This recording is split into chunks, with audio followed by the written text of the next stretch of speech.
Assalamualaikum warahmatullahi wabarakatuh. Perkenalkan, nama saya Rizky Rahmatul Firdaus dengan nomor induk mahasiswa D1A020420.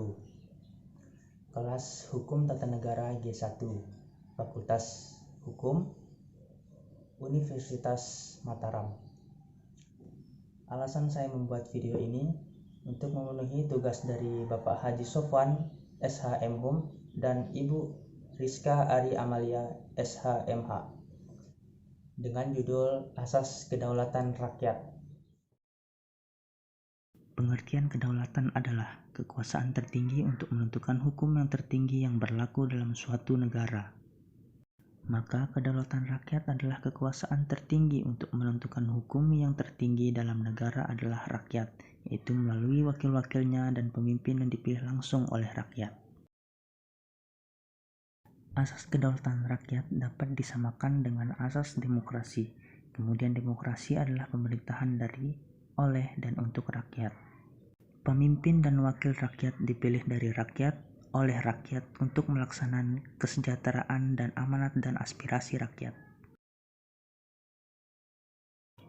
Dasar Hukum Pra-Amandemen Undang-Undang Dasar 1945. Pasal 1 Ayat 2 Undang-Undang Dasar 1945 yang berbunyi, kedaulatan berada di tangan rakyat dan dilaksanakan sepenuhnya oleh Majelis Permusyawaratan Rakyat. Implikasi di bidang ketatanegaraan. Yang pertama, menetapkan MPR sebagai lembaga tertinggi negara. Yang kedua, MPR memilih presiden. Yang ketiga, MPR yang mendistribusikan kekuasaan kepada lembaga tinggi negara lain. Yang keempat, presiden menerima mandat dari MPR. Berikutnya, kekuasaan membentuk undang-undang ada di tangan presiden. Terdapat pada pasal 5 ayat 1 Undang-Undang Dasar 1945. Selanjutnya, kekuasaan yang besar pada presiden. DPR tidak sepenuhnya mengemban dan menyalurkan aspirasi rakyat karena adanya mayoritas tunggal. Kemudian, ide parpol tidak bisa berkembang. Dasar Hukum Pasca Amandemen Undang-Undang Dasar 1945. Pasal 1 Ayat 2 Undang-Undang Dasar Republik Indonesia tahun 1945 berbunyi, kedaulatan berada di tangan rakyat dan dilaksanakan menurut Undang-Undang Dasar. Selanjutnya, isi rumusan pasal tersebut mengandung makna supremasi konstitusi atau yang sering dikenal dengan supremasi hukum. Semua kehidupan berbangsa, bernegara, dan bermasyarakat harus berdasarkan konstitusi, karena supremasi konstitusi dan kehidupan kenegaraan harus berdasarkan konstitusi. Maka, konstitusi harus dikawal agar tidak dilanggar.